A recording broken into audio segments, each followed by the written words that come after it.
Phone की घंटी ने रात की नीरवता को चीर दिया। शुभ बिस्तर से हिल पड़े, मगर खामोश लेटे फोन की घंटी सुनती रही। कौन कर रहा है फोन? उन्हें इतनी रात गए? उसे अपने बेटे राहुल की पच्चाप सुनाई दी। फिर उसके रिसीवर उठाने की आवाज, फिर उसका स्वर, हेलो। एक क्षण उपरांत उसका स्वर चौकन्ना हुआ, फिर एकदम खामोश। कुछ हल्की सी गुफ्तगू, थोड़ी देर तक पूरी खामोशी।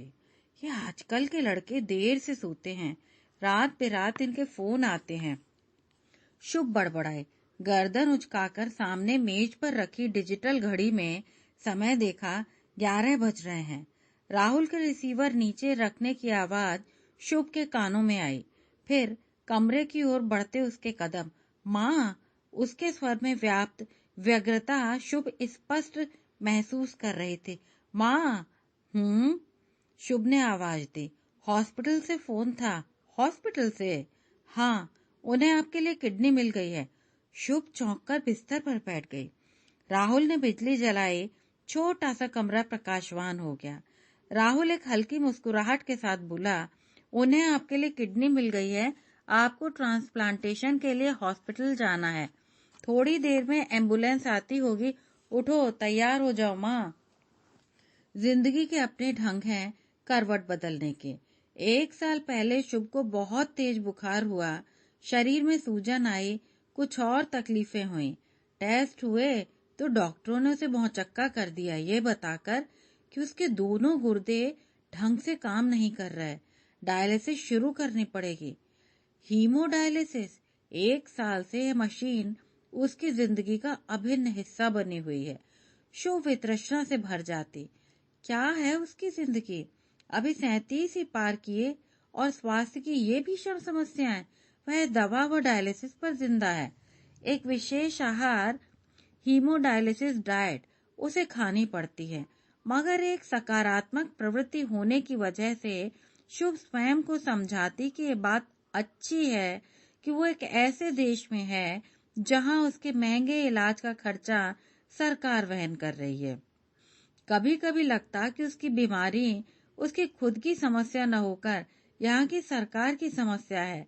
जब भी वो डायलिसिस पर होती, मन ही मन वैज्ञानिक विलेम जोहान कोल्फ को धन्यवाद देती, जिन्होंने डायलिसिस मशीन का आविष्कार किया। रात्रि के तीसरे पहर में शुभ व राहुल हरकत में आ गए। शुभ ने उठकर अपना चेहरा धोया।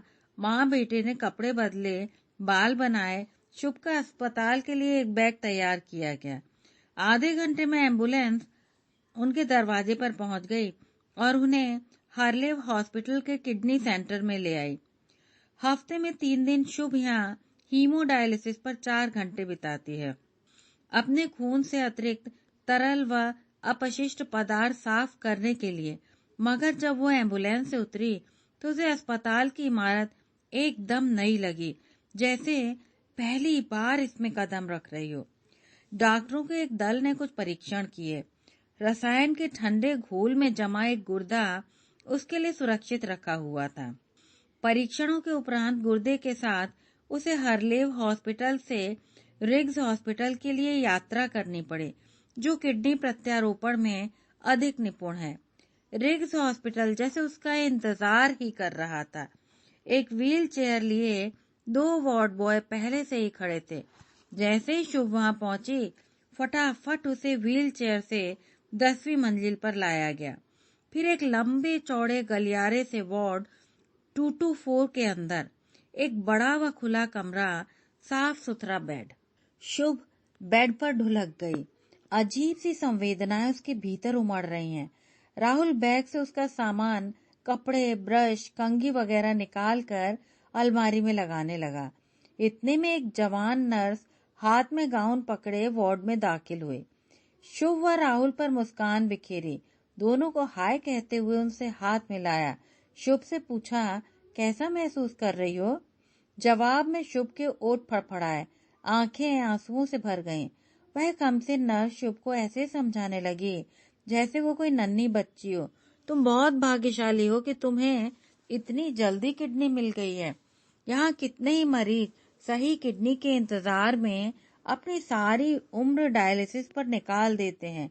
यह ऑपरेशन तुम्हें डायलिसिस से आजाद कर देगा। तुम एक सामान्य जिंदगी जीने लगोगी। शुभ ने आंसू पोंछते हुए सहमति में गर्दन हिलाई। नर्स उसे गाउन पकड़ाते हुए बोली, कपड़े बदल लो और जो कुछ ज्वेलरी तुमने पहनी है उतार लो। थोड़ी देर में तुम्हें ऑपरेशन के लिए जाना पड़ेगा। नर्स निर्देश देकर चली गई। पीछे पीछे राहुल। कक्ष में शुभ अकेले ही रह गई। उसने अपने कपड़े उतारकर अस्पताल के कपड़े पहन लिए। कुंडल, जंजीर व लौंग निकालकर एक तरफ रख दिए। फिर बिस्तर पर लेट गई। ट्रांसप्लांटेशन, गुर्दा प्रत्यारोपण, पता नहीं वो बचती है कि नहीं। कहीं जिंदगी बस यहीं पर खत्म न हो जाए। शुभ की जिंदगी कोई बहुत अच्छी नहीं रही, तकलीफों से भरी रही, लेकिन फिर भी वो मरना नहीं चाहती। चाहती है कि कुछ वर्ष और जी ले, मगर मन संशय से भरा है। जो कुछ भी उसने अभी तक जिया है, कहीं वो सब ही उसकी जिंदगी का कुल ब्यौरा न बन जाए। उसकी बीती जिंदगी उसके सम्मुख तैरने लगी। लखनऊ स्टेशन रोड पर उसके माता पिता का घर था, जहां उसके जीवन के आरंभिक 20 वर्ष बीते थे। जय नारायण डिग्री कॉलेज से वो ग्रेजुएट हो ही पाई थी जब संदीप से वो विवाह सूत्र में बंध गई और वो उसके साथ इलाहाबाद आ गई थी। मोतीलाल नेहरू इंजीनियरिंग कॉलेज में संदीप प्रोफेसर था। विवाह के बाद 5 वर्षों का मधुर समय, जिस दरमियान उनके 2 पुत्र हुए, मयंक व राहुल। छोटे मोटे दुखों के अलावा उनकी जिंदगी सुखद व संतोषमय थी, मगर संदीप के जहन में कसमसाहट थी। जिंदगी की एक रास्ता से वो ऊब गया था। कुछ बदलाव की इसी चाहत ने संदीप को डेनमार्क की टेक्निकल यूनिवर्सिटी DTU में एक जॉब उपलब्ध करवाया। पूरे परिवार ने उन क्षणों के आह्लाद का आनंद लिया कि विदेश में उसे जॉब मिला है, वे यूरोप जाएंगे, दुनिया कितनी सतरंगी व मायावी है ये देखेंगे। संदीप पहले चला गया था, यह आश्वासन देकर कि वो नए देश में सारी व्यवस्था करेगा, फिर परिवार को बुलाएगा। कोपनहेगन से संदीप के शुभ के लिए पत्र आते, फोन आते। शुरुआत के पत्रों व फोन कॉल में प्रेम का इजहार, परिवार को मिस करने की छटपटाहट, एक आश्वासन कि वो जल्दी ही परिवार को अपने पास बुलाने का इंतजाम कर रहा है। इंतजार में 1 वर्ष बीत गया। परिवार को अपने पास बुलाने का आश्वासन कोरा बन गया। फिर एक दोपहर आया वो पत्र जिसने शुभ को दहला दिया। संदीप ने निसंकोच अपने डिपार्टमेंट की सेक्रेटरी ऐना के प्रति अपनी अनुरक्तता का खुलासा किया, उसके साथ अपनी बाकी की जिंदगी गुजारने की मंशा व्यक्त की और शुभ से तलाक मांगा। पत्र थामे शुभ कांपने लगी थी। आंखें आघात से फैल गईं और हृदय में क्रोध की ज्वाला धधकने लगी। विश्वास व निष्ठा, विवाह के 2 अभिभूत अंग अर्थहीन हो गए थे।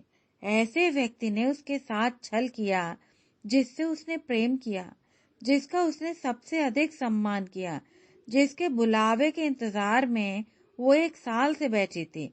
सभी कुछ इतना विभत्स व विस्मित था। क्या जवाब दे वो संदीप को? दिन गुजरते गए। 6 माह के अंतराल में संदीप के 6 पत्र आ गए। सभी में उसने तलाक की मांग की।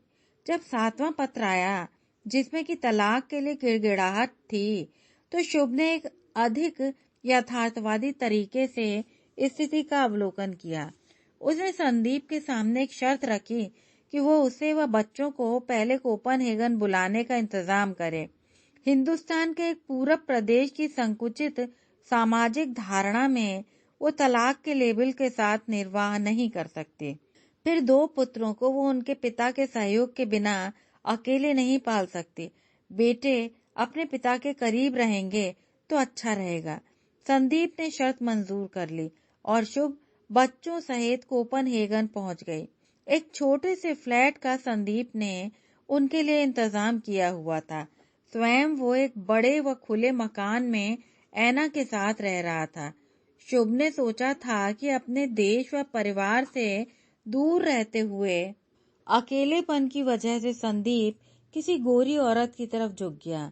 एक बार शुभ व बच्चे करीब आएंगे तो संदीप का भ्रम टूट जाएगा। मगर शुभ की वो सोच गलत थी। अभी वे कानूनी रूप से अलग नहीं हुए थे, पर संदीप बगैर शादी के ऐना के साथ उनका हमसफर बनकर रह रहा था। फिर जब उसने यह सुना कि ऐना उससे गर्भवती है, तो शुभ के लिए संदीप से सुलह की रही सही उम्मीद भी खत्म हो गई। उसने कोर्ट में स्वयं तलाक की याचिका दायर कर संदीप के साथ अपने 6 वर्षों के दाम्पत्य जीवन का अंत कर दिया। डॉक्टरों व नर्सों का एक दल कमरे में प्रविष्ट हुआ तो शुभ की विचार श्रृंखला टूट गई। राहुल भी कक्ष में लौट आया। चिंता व तनाव की गहरी लकीरें उसके मासूम चेहरे पर छाई हैं। बेचारा। ऑपरेशन के लिए तैयार हो? एक वरिष्ठ डॉक्टर ने शुभ से पूछा। शुभ ने सहमति में गर्दन हिलाई। डॉक्टर उसे समझाने लगा कि सर्जरी कैसे उसके शरीर पर की जाएगी, कैसे किडनी उसके शरीर में प्रत्यारोपित की जाएगी। शुभ जानती है कि यहाँ डॉक्टर अपने मरीजों से कुछ नहीं छुपाते। कपकपाते स्वर में उसने पूछा, मुझे किसकी किडनी मिल रही है? चिकित्सक दल में से किसी ने उसके इस प्रश्न का उत्तर नहीं दिया। उसे स्ट्रेचर पर रखकर ऑपरेशन रूम की ओर ले जाने लगे। राहुल ने समीप आकर उसका हाथ थाम लिया। स्ट्रेचर के साथ चलते चलते ऑपरेशन रूम तक आया। उसका हाथ छोड़ने से पूर्व भावुक स्वर में बोला, माँ, तुम्हें जिंदा इस कमरे से बाहर आना है। हम तुम्हें भी खोना नहीं चाहते। हम तुम्हें भी खोना नहीं चाहते। वाक्य ने शुभ के जहन में कितने ही भाव जगा दिए। वास्तव में संदीप का अपने पुत्रों की जिंदगी में कोई महत्व कभी नहीं रहा। अपने पिता को वे काफी पहले खो चुके थे। अब माँ भी बचती है कि नहीं? राहुल रोने लगा बच्चों की तरह। शुभ का मन द्रवित हो गया। वो स्वयं इस शंका में डूबी है कि पता नहीं ऑपरेशन सफल रहता है या नहीं, जीवित भी बाहर निकल पाती है कि नहीं, कहीं ऑपरेशन टेबल उसकी मृत्यु शैया न बन जाए। मगर बेटे को दिया आश्वासन, रोने की बात नहीं, अभी उनकी माँ को बहुत जीना है। ऑपरेशन रूम के अंदर उसे सिर्फ इतना भान रहा कि स्ट्रेचर से उसे ऑपरेशन टेबल पर खिसकाया गया। ग्लूकोज व अन्य द्रव्यों के लिए एक नली हाथ की नस से जोड़ दी गई। हृदय के मॉनिटर के लिए तार उसके वक्ष से चिपकाए गए। मूत्र विसर्जन के लिए उसके गुप्तांग में नली लगाई गई। फिर क्लोरोफॉर्म के तेज भभके ने उसे चेतना शून्य कर दिया। ऑपरेशन में कितना समय लगा उसे नहीं मालूम, मगर जब उसने आंखें खोली तो स्वयं को एक वार्ड में पाया, शायद आईसीयू। उसके शरीर में अब किसी का गुर्दा है। उसने चारों तरफ नजरें दौड़ाईं। खिड़की के बाहर अंधेरा, इसका मतलब पूरा दिन बीत गया। उसने एक पूरे दिन की रोशनी नहीं देखी। खून उसे चढ़ रहा है। उसके दोनों बेटे उसके सामने बैठे हुए, दोनों के चेहरों पर घोर निराशा छाई हुई। मगर अपनी माँ को होश में आया देख उनके मलिन चेहरों पर हल्की खुशी बिखर गई। कब आया तू? उसने हल्के स्वर में मयंक से पूछा। 3 घंटे हो गए। दोनों लड़के अपनी माँ के अगल बगल खड़े हो गए, उसके हाथों व सिर को सहलाने लगे। शुभ के ओठ मुस्कुराहट में हल्के से खिंच गए। उसके बेटे उसे हमेशा ऐसे ही सहलाया करते हैं जब भी वो तकलीफ में रहती है। दवाइयों का असर शुभ को बोझिल बनाए हुए है। उसने अपनी थकी आंखें मूंद ली। अतीत उसके अर्ध चैतन्य मस्तिष्क में फिर कुलबुलाने लगा।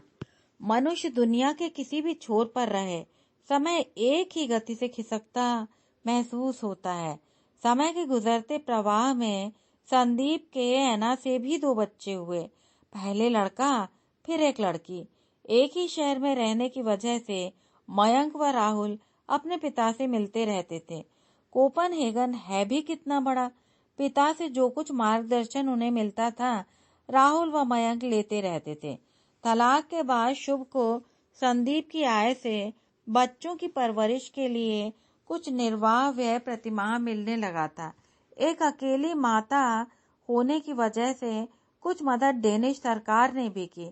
फिर अपने किंडरगार्टन में एक सहायक की नौकरी की तनख्वाह। जिंदगी ने रफ्तार पकड़ ली। बहुत जल्दी ही मयंक व राहुल, जो कि नन्हे बच्चे थे, अब उनसे डेनमार्क में प्रवास कर लिया। युवा हो गए। परिस्थितियों ने उन्हें परिपक्व और भी जल्दी बना दिया। भगवान की कृपा से पढ़ने में दोनों होशियार थे। एशियन बैकग्राउंड, पढ़ाई को गंभीरता से लेना उनके जीनोम में था।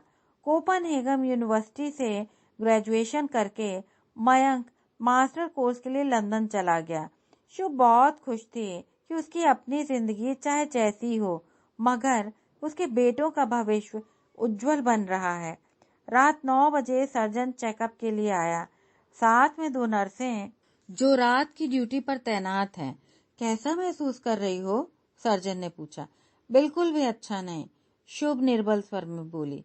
दोनों नर्सें सर्जन को उसकी हालत से अवगत करवाने लगी। ब्लड में कैल्शियम ज्यादा है, मगर ब्लड प्रेशर व अन्य सभी रिपोर्ट ठीक हैं। बॉडी में अब तक कोई इन्फेक्शन भी नहीं है। एंटीबायोटिक्स दी जा रही हैं। किसकी किडनी मिली मुझे? शुभ ने फिर पूछा। डॉक्टर व नर्सों ने एक दूसरे को देखा। फिर डॉक्टर झुककर शुभ का हाथ पकड़ उसे प्यार से समझाने लगा। जिसकी भी मिली, तुम्हारा शरीर उसे स्वीकार कर रहा है। ट्रांसप्लांटेशन से कोई भी गंभीर समस्या खड़ी नहीं हुई। ऑपरेशन कामयाब रहा। डॉक्टर व नर्सें उसकी जिज्ञासा खत्म किए बगैर ही वार्ड से निकल गए। शुभ ने वार्ड की सफेद दीवारों पर नजरें फेरी। नली से अपनी नस में रिश्ते द्रव्य को देखा और विचारों के प्रवाह में फिर गुम हो गई। जिंदगी के गुजरते वर्षों ने बड़ी निर्दयता से उससे उसकी रंगीन जवानी छीन ली। संदीप के बाद वो किसी भी पुरुष से रोमांटिक रिश्ता नहीं बना पाई। संदीप ने उसे ठुकराकर किसी दूसरी औरत के साथ अपना संसार बसाया, मगर एक अवधि के बाद दूसरी पत्नी ऐना से भी उसका टकराव होने लगा। फिर एक दिन सुनने में आया कि वे अलग हो गए। शुभ के साथ संदीप 5 वर्ष रहा। ऐना के साथ 15 वर्षों तक रहने के बावजूद एक अनंत रिश्ता उनके बीच पनप नहीं पाया। वो अपना घर, फर्नीचर व बच्चे ऐना के पास छोड़कर एक छोटे से फ्लैट में अकेला रहने लगा। शुभ को यह सब जानकारी अपने बच्चों से टुकड़ों में मिला करती थी। पापा ने हमारे घर के पास ही फ्लैट लिया है, एक दिन राहुल ने उसे बताया था। शुभ को वो सुबह याद आने लगी जब मयंक का चहकता स्वर उसके कानों में गूंजा। माँ, देखो कौन आया है। शनिवार छुट्टी का दिन था। वो रसोई घर में मूली के पराठे बना रही थी। मयंक की आवाज सुनकर वो रसोई घर से बैठक में आई। सामने संदीप खड़ा था। अपनी ठुकराई हुई पूर्व पत्नी को देख संदीप के चेहरे पर अपराधी भाव सहज ही आ गया था। सहमी दृष्टि से उसने शुभ की ओर देखा। इजाजत है यहाँ आने की? उसने धीरे से पूछा। संदीप पर एक उपेक्षित नजर डालकर शुभ रसोई घर में वापस लौट गई। बच्चों ने डाइनिंग टेबल पर प्लेटें व ग्लास लगाए। गर्मा गर्म पराठे अपने पिता को परोसे। स्वयं भी उनके साथ बैठकर खाया। शुभ रसोई घर में थमी रही। वहीं से तीनों की बातचीत के स्वर व हंसी के ठहाके सुनती रही। फिर राहुल जूठी प्लेटें व चाय के ग्लास लेकर रसोई घर में आया। पापा ने कहा कि पराठे बहुत टेस्टी हैं। बहुत दिनों बाद उन्होंने मूली के पराठे खाए हैं। वे फिर आएंगे पराठे खाने। अपने पिता का समाचार उसने शुभ को सुनाया। तुम यहाँ क्यों आते हो? वो उत्तेजित स्वर में संदीप से बोली थी जब वो दोबारा उसके घर तशरीफ लाया था। बच्चों से मिलने आया हूँ, वो अचकचाते हुए बोला। बच्चों से तुम बाहर मिला करो जैसे पहले मिलते थे। वह चौखट पर मौन खड़ा रहा। थोड़ी देर में बोला, मैं असल में तुमसे मिलने आया हूँ। मुझे तुमसे कोई मतलब नहीं। वो रूखे स्वर में बोली और सोफे पर जाकर बैठ गई। वह भी चौखट से अंदर खिसक आया। सूने घर में नजर घुमाते हुए पूछा, बच्चे घर में नहीं है? नहीं है, फुटबॉल खेलने गए हैं। तुम यहाँ से जाओ, मैदान में जाकर उनसे मिलो। वह बेशर्म बना वहीं खड़ा रहा। फिर सोफे पर उसके सामने आकर बैठ गया। एक अटूट निस्तब्धता उनके बीच छाई रही। खामोशी तब टूटी जब उसने पूछा, मैं अपने लिए चाय बना सकता हूँ? उसके प्रश्न का मतलब वो चाय पीना चाहता है। शुभ उठी और रसोई घर में चाय बनाने के लिए जाने लगी। इंडियन स्टाइल की। वो पीछे से बोला। शुभ चाय बनाकर ले आई। उसके हाथ में सिर्फ एक प्याला देखकर उसने पूछा, तुम नहीं पियोगे? मैंने चाय छोड़ दी है, शुभ गंभीर भाव से बोली। तुम तो चाय की इतनी शौकीन हुआ करती थी। चुपचाप उसे चाय पकड़ा कर उसे दूर डाइनिंग टेबल पर जाकर बैठ गई। उनके बीच फिर चुप्पी छा गई। सिर्फ उसके चाय गुड़कने की आवाज ही कमरे में गूंज रही थी। तुम अभी भी चाय पीती हो, इतनी आवाज करते हो, शुभ कहना चाह रही थी मगर खामोश रही। कुछ क्षणों की चुप्पी के बाद वो अनायास ही बोला, मैंने सोचा था कि तुम किसी को ढूंढ लोगे। शुभ ने उसे घूरा, उसके प्रश्न का अर्थ ताड़ने लगी। उसने अपना वक्तव्य और स्पष्ट किया, मैंने सोचा था कि तुम भी कोई साथी खोज लोगी। यू विल फाइंड समवन, यूं अकेले जिंदगी नहीं बिताओगी। शुभ के चेहरे पर हल्की मुस्कान छा गई। खोए स्वर में बोली, मैं ये नहीं कहूंगी कि मैंने इस विषय में कभी कुछ नहीं सोचा। मुझे कभी मिला कोई नहीं मिला, बस मैं दूसरी शादी नहीं कर पाई। वो पीठ घुमाकर उसकी तरफ चेहरा करके बैठ गया। उत्सुकता से उसे एकटक निहारने लगा। अपने विचारों में मगन शुभ बोली, मैंने दूसरी शादी मयंक व राहुल की वजह से नहीं की। मैंने देखा कि तुम अपने दूसरे परिवार में इस कदर व्यस्त हो कि मयंक व राहुल के लिए तुम्हारे पास बित्ते भर का भी समय नहीं रहा। ऐना, विलाड व मीला ही तुम्हारी जिंदगी के हिस्से बन गए हैं। तुम मयंक व राहुल से ऐसे मिलते थे जैसे दूर के रिश्तेदार मिला करते हैं। अगर मैं भी तुम्हारी तरह एक दूसरा परिवार बसा लेती, एक नया पति, नए बच्चे, तो मयंक व राहुल पूरी तरह उपेक्षित हो जाते। मैं उनके साथ ऐसा नहीं होने देना चाहती थी। तुम महान हो शुभ, कहते हुए उसने खाली प्याला मेज पर रख दिया। कृपया मेरा नाम अपने गंदी जुबान से मत लो, शुभ कहना चाहती थी मगर खामोश खाली प्याला निहारती रही। संदीप ने गला खखारा। आगे बोलने से पहले मैं तुम्हारे विषय में, दरअसल मैं हम दोनों के विषय में काफी दिनों से सोच रहा हूँ। जब हम शादीशुदा थे तो हम में अच्छी निभ रही थी, राइट? मैं जानता हूँ कि मैंने तुम्हें दुख दिया है, आहत किया है तुम्हें, पर हम इससे उबर सकते हैं। हमारे 2 सुंदर लड़के हैं, क्या हम फिर से एक साथ? शुभ ने उसे घूरा। वो अभी भी एक सुंदर छवि का आदमी था, युवा व चतुर, एक तकनीकी संस्थान में प्रोफेसर। समाज में उसकी प्रतिष्ठा थी। फिर वो अपनी स्थिति से बिल्कुल भी खुश नहीं था। अक्सर जिंदगी में एक शून्यता महसूस होती है, एक साथी की कमी हमेशा खलती। अकेलापन कभी कभी अति त्रस्त कर देता। संदीप का साथ कोई बुरा तो नहीं। एक समय में वो उसका पति था, उसके बच्चों का पिता था, मगर एकाएक उसका स्वाभिमान भावनाओं के सतह पर आकर उसे प्रश्न करने लगा। यह आदमी जब उसके साथ जिंदगी बिताने की बात कर रहा है, तब कहाँ था जब वो जवान थे, जब जीवन उसके लिए एकदम तरोताजा था? वो उस समय ऐना के पास था। अब जब ऐना ने उसे दुत्कार दिया है तो उसके पास लौट कर आ रहा है। लानत है ऐसे आदमी पर। काफी देर तक भावनाओं के भंवर में डूबी रही। वह बोली तो स्वर कांपने लगा, अगर मैं तुम्हारे साथ वो करती जो तुमने मेरे साथ किया तो क्या तुम मुझे स्वीकार कर लेते? वो चुपचाप अपने जूते ताकने लगा। उसकी खामोशी ने शुभ के क्रोध को और भड़काया। उत्तेजित स्वर में उसने उस पर दूसरा प्रश्न दागा। मैं 25 साल की थी जब बेवजह ही तुम्हारे विश्वासघात का शिकार बनी। अब मैं 45 की हूँ। क्या तुम मुझे मेरी जिंदगी के वे बहुमूल्य 20 साल लौटा सकते हो? उसके प्रश्नों का उसके पास कोई जवाब नहीं था और शुभ को जो कुछ कहना था वो कह चुकी थी। उनके बीच एक अजीब घुटी हुई खामोशी थी। दरार उनके बीच बहुत गहरी हो चुकी थी, जिसे पाटना नामुमकिन था। चलता हूँ, वो बोला। वह दरवाजे की तरफ बढ़ गया। शुभ भी कुर्सी से उठी और उसके पीछे दरवाजे तक आई। दरवाजा बंद करने से पहले उसे सख्त स्वर में बोली, कृपया यहाँ फिर कभी मत आना, मत करो अब मेरी जिंदगी में हस्तक्षेप। मुझे चैन की बंसी बजाने दो। 1 हफ्ते के भीतर ही शुभ के शरीर से सारी नलियां हट गईं। वो सामान्य रूप से खाना खाने लगी, मूत्र त्यागने लगी, लंबे गलियारों में टहलने लगी। गलियारों के दोनों तरफ कई प्राइवेट वार्ड हैं।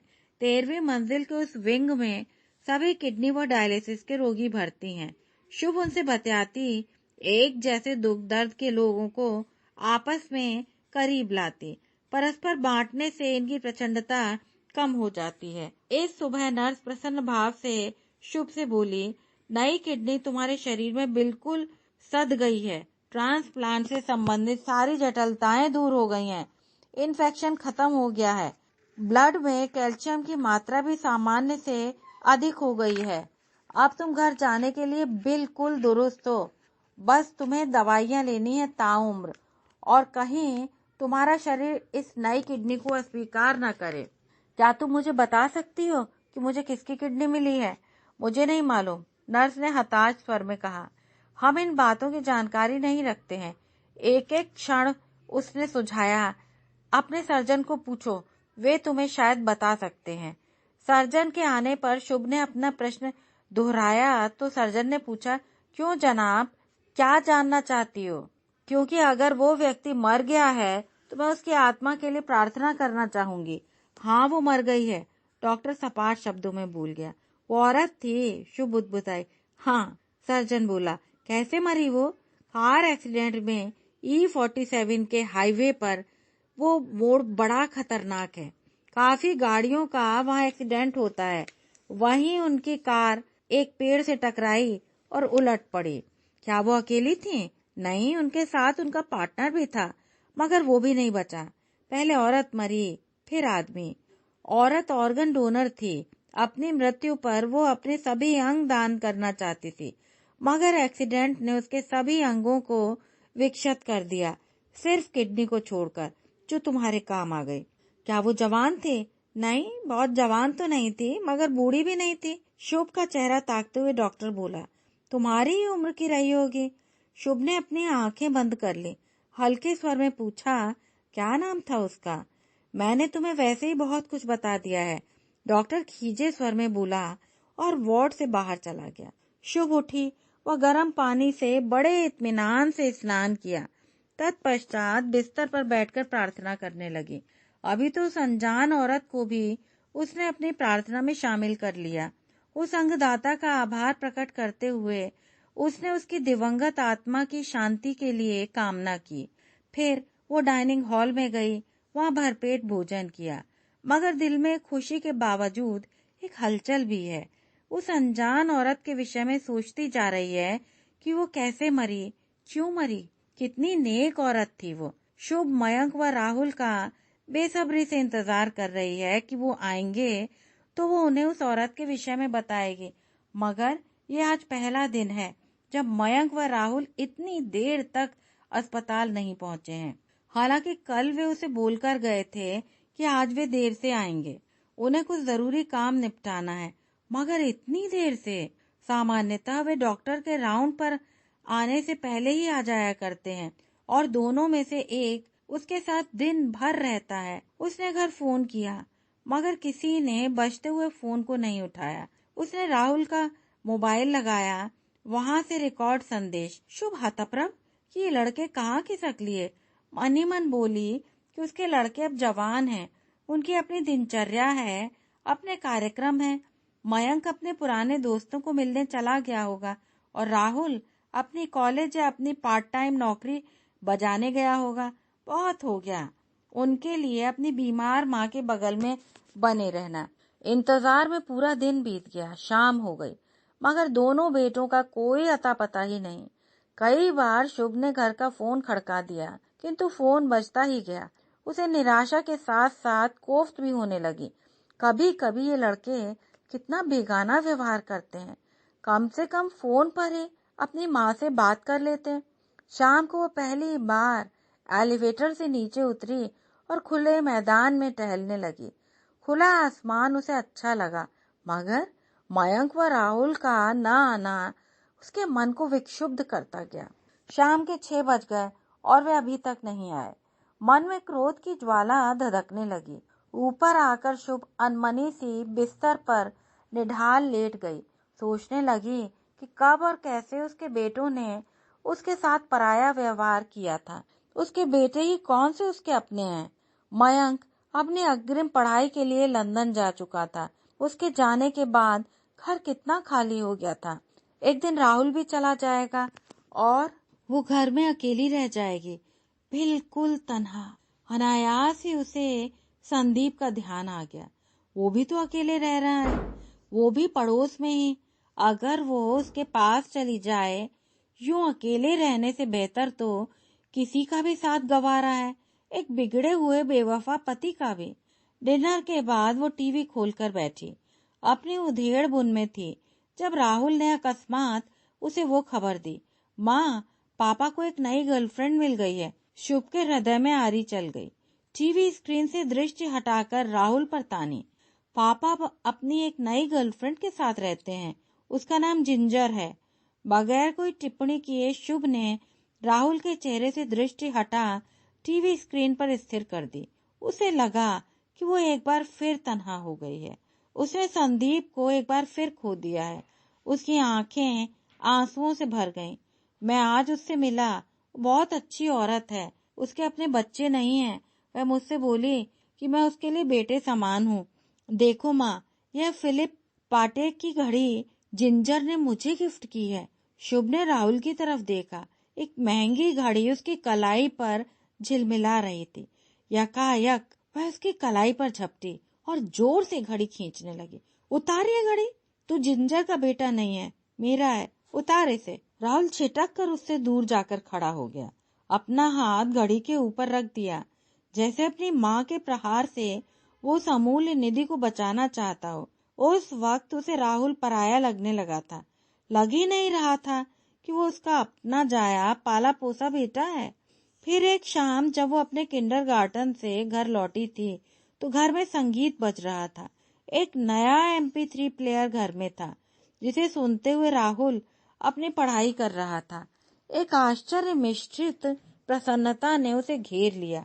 उसे मालूम था कि राहुल मैकडोनल्ड के अपने पार्ट टाइम जॉब से चंद हजार क्रोनर प्रति माह कमाता है। कम्यून से प्रतिमाह उसे छात्र भत्ता भी मिलता है। अरे वाह, आज खूब संगीत गूंज रहा है घर में भाई, वो बोली। ये हिप हॉप म्यूजिक है, राहुल बोला। प्लेयर को निहारते हुए राहुल से पूछा, कब खरीदा तूने ये? मुझे बताया भी नहीं। उसके लड़के झूठ बोलने के आदी नहीं है। मैंने नहीं खरीदा, राहुल बोला। जिंजर ने मुझे गिफ्ट किया है, बहुत अच्छी हैं। माँ, तुम उनसे मिलो, वे भी तुमसे मिलना चाहती हैं। खामोश, शुभ चीखी, मुझे नहीं मिलना उस चुड़ैल से, और हटा ये प्लेयर मेरे घर से।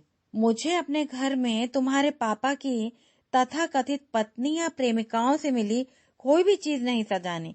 बर्बरता से वो उस नए MP3 प्लेयर को पटकने लगी। माँ, होश में आओ, राहुल गुस्से से बोला। इस प्लेयर ने तुम्हारा क्या बिगाड़ा है? तुरंत आगे बढ़कर उसने जमीन से प्लेयर उठा लिया। उसे ऐसे सहलाने लगा जैसे उस पर गहरी चोट लग गई हो। शुभ ने तमतमाती दृष्टि से राहुल की तरफ देखा। वो रुखाई से बोला, अगर तुम पापा से नफरत करती हो तो ये मत समझो कि हम भी उनसे नफरत करने लग जाएं। हमें पापा अच्छे लगते हैं, और उनकी गर्लफ्रेंड भी। शुभ हताश, यह दुनिया उसे चैन से जीने नहीं दे रही। पहले एक औरत ने उससे उसका पति छीना, अब दूसरी औरत उससे उसका बेटा छीनने लगी है। माँ, राहुल का मुलायम स्वर उसके कानों में पड़ा। शुभ ने अपनी आंखें खोली।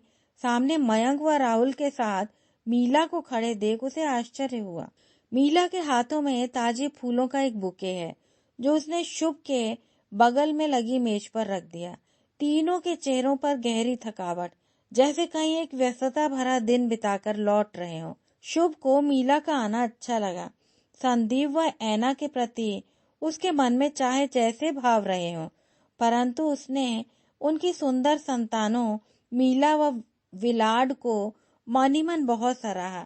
डेनिश व इंडियन गुण सूत्रों के संयोजन से विलाड व मीला खूबसूरती के नमूने हैं, विनम्र व अनुशासित। कहाँ थे सारा दिन? उसने शिकायती लहजे में अपने लड़कों से पूछा। एक बहुत जरूरी काम निपटाना था, मयंक बोला। राहुल व मीला ने हाँ में हाँ मिलाई। तीनों की आंखों से एक मायूसी झलक रही थी। मीला के चेहरे पर तो भय भी समाया है। शुभ समझ गई कि मीला उसे देखने आ तो गई है, मगर असहजता महसूस कर रही है। कहाँ है ये रिश्ते सहज? वह मीला की सौतेली माँ है, बहरहाल मीला सिर्फ 15 मिनट ही वहां रही, फिर शुभ को अच्छे स्वास्थ्य की कामना देते हुए चली गई। मयंक व राहुल उसे एलिवेटर तक छोड़ने गए। पीछे से उन तीनों को जाते हुए देखती रही। कई बातें शुभ को अपने बेटों के विषय में नहीं मालूम। उसे नहीं मालूम कि उसके बेटे विलाट व मीला से कितने घनिष्ठ हैं, कितना वे आपस में मिलते हैं और किस संदर्भ में। वह अपने बेटों के बहुत करीब भले ही हो, मगर उनकी जिंदगी में घटने वाली एक एक बात से वाकिफ नहीं है। जैसे 20 वर्ष पहले उसे इस बात का तनिक भी भान नहीं था कि जब वो भारत में बैठे अपने पति के बुलावे का इंतजार कर रही थी, तो उसका पति विदेश में एक गोरी औरत के आकर्षण में बंध रहा था। जिंदगी ने शुभ के लिए काफी दर्द बटोर कर रखे हुए हैं, मगर समय चाहे कितना भी कष्टप्रद हो, बीत जाता है। अंततः वह दिन आ गया जब शुभ को अस्पताल से छुट्टी मिल गई। वो घर लौट आई। दवाइयों का सेवन जारी है, किंतु डायलिसिस का उपयोग दिनचर्या से हट गया। वो संगदाता को मनी मन धन्यवाद देती जा रही है, जो खुद मर गई मगर उसे अपना एक उपयोगी अंग दान कर गई। शुभ की ठहरी जिंदगी सामान्य रफ्तार पकड़ने लगी। अगले हफ्ते से शुभ को अपनी किंडरगार्टन की नौकरी ज्वाइन करनी है। मयंक अगले दिन लंदन रवाना हो रहा है। राहुल ने अपनी कॉलेज की बंद फाइलें फिर खोल ली हैं। ड्राइंग रूम में मयंक लंदन वापसी के लिए अपना सूटकेस पैक कर रहा है और राहुल पढ़ रहा है। पास बैठी शुभ खोए स्वर में बोली, इस पूरे महीने मुझ पर इतना कुछ गुजरा, तुम्हारे पापा ने फोन पर मेरा हालचाल भी नहीं पूछा।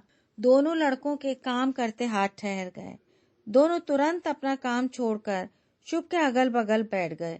मयंक उसका हाथ सहलाने लगा, राहुल उसका कंधा थपथपाने लगा। शुभ सहसा सशंकित हो गई इस संभावना से कि उसके बेटे उसे क्या कहना चाहते हैं। जरूर कुछ अप्रिय होगा। माँ, हमें तुम्हें कुछ बताना है। क्या? खबर अच्छी नहीं है, राहुल दुखी भाव से बोला। जो कुछ भी हो कह दो। अब तुम्हारी माँ की सभी कुछ सुनने की आदत पड़ गई है।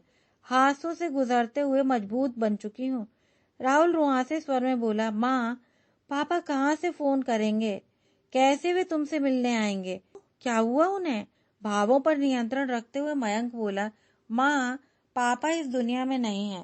संदीप के प्रति समस्त संवेदनाएं काल चक्र के इस प्रवाह में शुभ के मन से मिट गई थी। उसकी मौत की खबर ने उसे दहलाया नहीं, बस हल्का सा खेद प्रकट करते हुए बोली, अरे वो मर गया? बड़ी जल्दी मर गया? मुझसे सिर्फ 4 ही साल तो बड़ा था। वो गणना करते हुए बोली, 52 का ही रहा होगा वो। 52 साल तो मरने के लिए बहुत कम है आज के जमाने में। क्या हो गया था उसे? एक्सीडेंट, मयंक बोला। शुभ के समूचे शरीर में एक लहर सी दौड़ पड़ी। कपकपाते स्वर में पूछा, क्या जिंजर उसके साथ थी? हाँ, मगर दोनों में से कोई भी नहीं बचा। जिंजर तो स्पॉट पर ही मर गई थी। पापा 5 रोज तक जिंदा रहे थे। कब हुआ एक्सीडेंट? राहुल बोला, संयोग से आपके ऑपरेशन से कुछ घंटे पहले। शुभ टुकड़ों को जोड़ते हुए पूछने लगी, मयंक, तू लंदन से मेरी वजह से नहीं बल्कि अपने पापा की वजह से आया? मैं यहाँ आप दोनों की वजह से आया। और उस दिन जब मीला तुम्हारे साथ अस्पताल आई हुई थी, तुम तीनों क्रीमेशन होम से आए थे। उस दिन तुम्हारे पिता की अंत्येष्टि। दोनों ने खामोशी से सहमति में गर्दन हिलाई। शुभ ने थरथराते ओठों से अंतिम प्रश्न पूछा, कहाँ हुआ था वो एक्सीडेंट? हाईवे E47 पर। यदि आपको यह कहानी अच्छी लगी हो तो कृपया चैनल को सब्सक्राइब अवश्य करें।